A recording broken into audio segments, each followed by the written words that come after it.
Okay, everyone's part two. It's now 11:02 or 11:03 p.m. Sorry, just flipped. It is still May 19th, 2011, Thursday, and will be for the next 57 minutes. Anyway,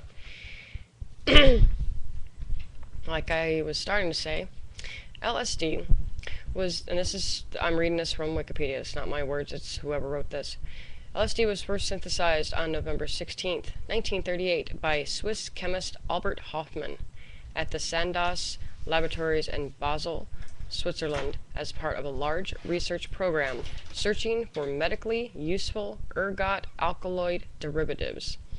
LSD's psychedelic properties were discovered 5 years later when Hofmann himself accidentally ingested an unknown quantity of the chemical. The first intentional ingestion of LSD occurred on April 19, 1943, when Hofmann ingested 250 UG of LSD. He said this would be a threshold dose based on the dosages of other ergot alkaloids. Hofmann found the effects to be much stronger than he anticipated.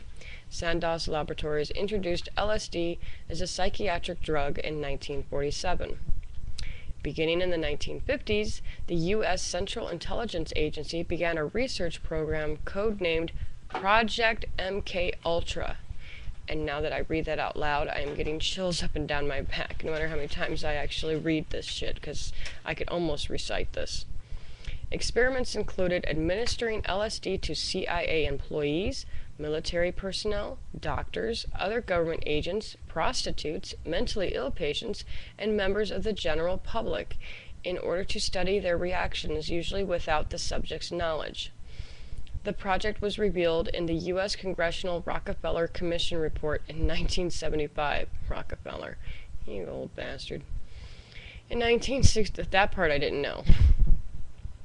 1963, the Sandoz patents expired on LSD. Also in 1963, the U.S. Food and Drug Administration classified LSD as an investigational new drug, which meant new restrictions on medical and scientific use.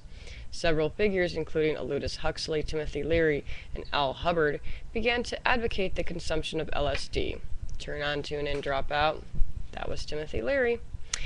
LSD became central to the counterculture of the 1960s, and on October 24, 1968, possession of LSD was made illegal in the United States.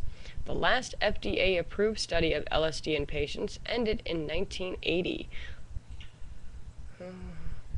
while a study in healthy volunteers was made in the late 1980s.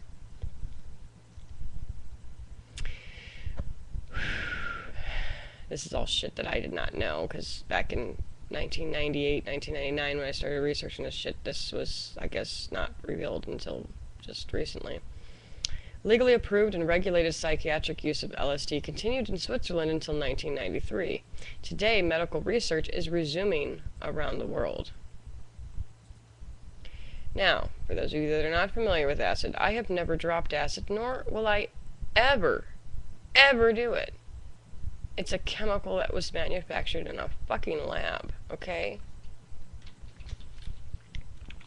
And I'm sorry, I only take medications that are prescribed to me by my doctor, not because I'm a legal beagle, but because I trust my doctors, okay? And if they say that something may help me, I'm willing to try it, okay? The doctors I have now, they damn near saved my life. I was severely anemic after my son was born and lost over 3 units of blood, hemorrhaging for 8 hours, and the doctor that I have right now, because I transferred hospitals when my son was 4 months old, he basically kind of pulled me out of the clutches of death and was like, you know, we're going to hook you up to some iron IVs once a week for 8 weeks, and we're going to get you, you know, back on track. Because at that point, I was so... I wasn't even the same person that I am right now. I was basically an empty shell, because I was that anemic. It was bad. I didn't realize how bad until they told me how much blood I had lost. And then I was like, ooh, the average body has 7 units, and I lost almost half. Damn. Anyway, I digress. Thing is, as you can see, the history clearly states that LSD was discovered in a lab because they were trying to find something similar. Oh, so he accidentally discovered it.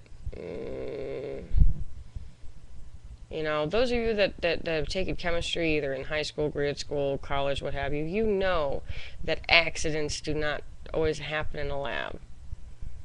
We'll call them accidents, but we don't really know exactly, you know, I don't know, it's like, I don't know, you know, you're looking for a penny and you find a quarter, you know, so, but, you know, this Dr. Hoffman was, you know, he was tinkering around in his lab or whatever, and, you know, he stumbles across the LSD, didn't know it until he was riding his bike home. This is the part that's not mentioned. I read it off a site, and I wish I knew the URL because I would be more than happy to share it with you guys. But I think if you put down, you know, a true story of LSD or something like that, or just look up the doctor's name, or the chemist's name, the scientist, whatever. But on his ride home, he started tripping balls. Okay, he started seeing buildings breathe. He started seeing sounds, hearing colors, everything. I mean, his mind was just like, because what happens is LSD actually expands your mental capacity. You know, supposedly we only use 10% of our brains on average, and that if we used more than that, we could probably power a small city just with a single thought. That's somebody's theory. I don't know. I can't prove it, so maybe they're full of shit, maybe they're not. Who knows? It's open for speculation, open for debate. However, well,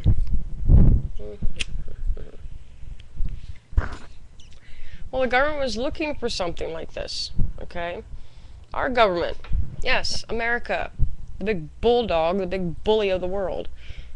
You know, a lot of us little Americans, or what society wants us, you know, what society paints us as, is going, you know, asking people that live in other countries, you know, why do you hate us?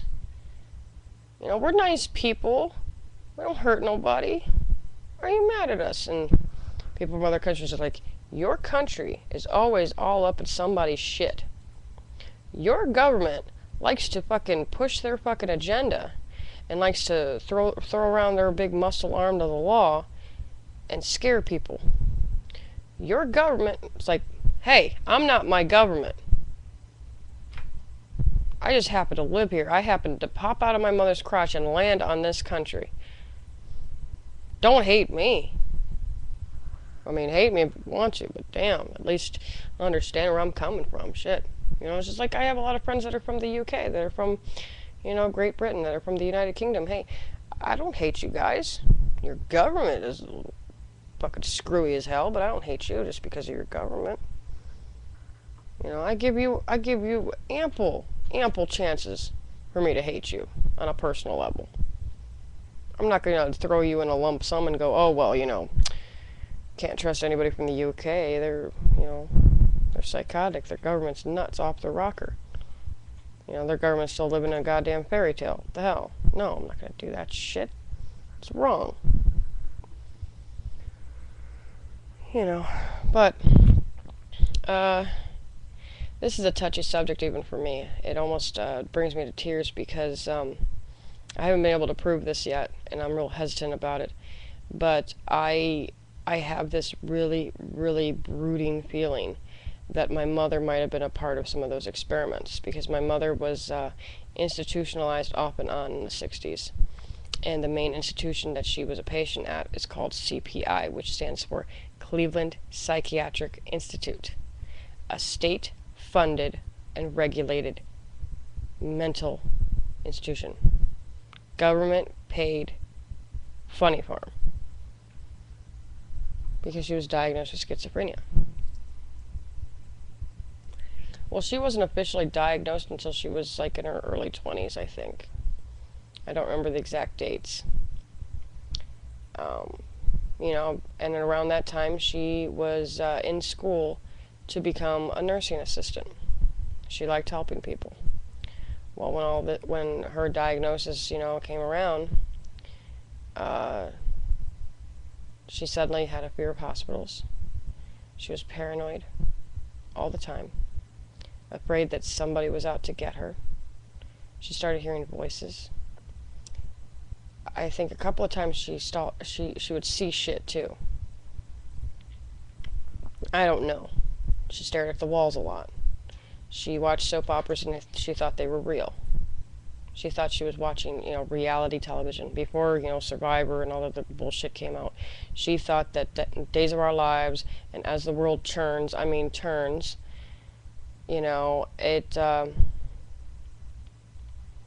thought it was real shit.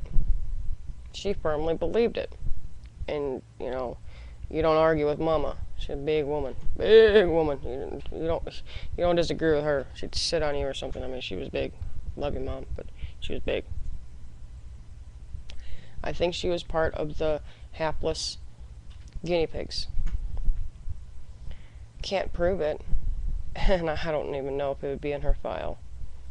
But they did a lot of experiments, and it was to see whether or not they could use LSD as a psychological weapon against their enemies. Everything's always about war. Everything's always about, trying to get the upper hand over another group of people. This world revolves on war. There's not enough wars going on in the world. I seriously think this world would probably cease to spin.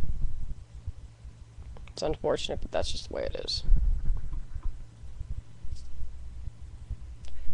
Well, I've never had an acid trip. I've had some really fantastic dreams. But what I imagine LSD to be, you scared the shit out of me, John. Damn. Are you alright? Damn. You just scared the shit out of me, John.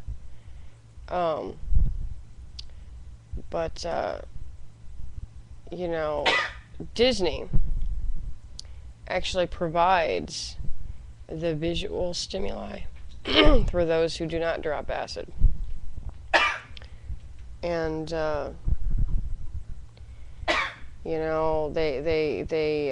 they take fairy tales and they warp them into like this, individual has a problem.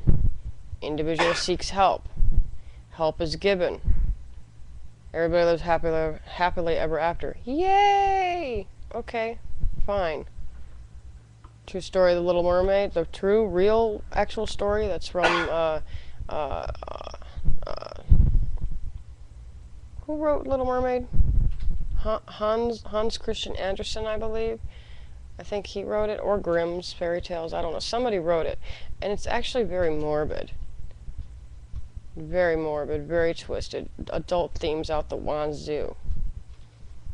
It has suicide in it. It has homicide in it. It has conspiracy. It's pretty heavy shit. And Disney decided to turn it into this beautiful little redheaded, little half fish, half human falls in love with a prince, and it's so romantic, and she wants to be human so she could spend the rest of her life with him, and so she, she asks for the help from the Sea Witch, and the Sea Witch is the sister of King Triton, and King Triton is this little mermaid girl's daddy, and for some reason the mother's not included. She's out of the picture. She gave birth to eight mermaid girls, and then poof, disappeared. No mention of her at all. And I've seen this movie thousands of times. So, and so then the witch says, "Sure, I can help you. I can turn you into human. Here's the deal, though. You're gonna be human for 3 days, and if he doesn't kiss you, and a kiss of true love, then you're in deep shit. But here's the challenge. You can't speak. I'm going to take your voice from you. That's your payment. Let's see if you can win this human's love."